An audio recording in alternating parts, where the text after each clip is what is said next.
36% of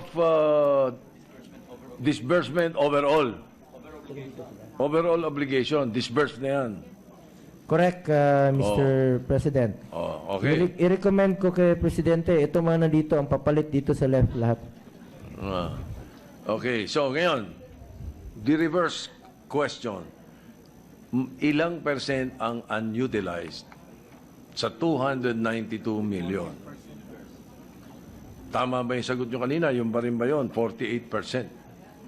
So, ang obligated right now is 50.74. So, ang undisbursed minus 100. Wag na yun disbursed, unutilized.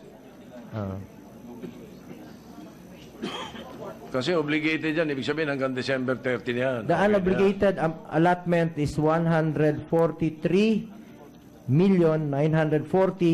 and 937.52, Mr. President.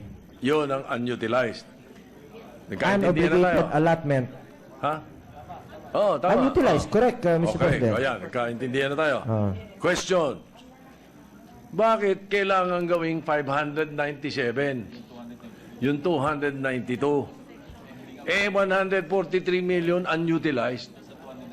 Bakit hindi na lang nating, at sana'y nakikinig yung chairman ng Committee on Finance, na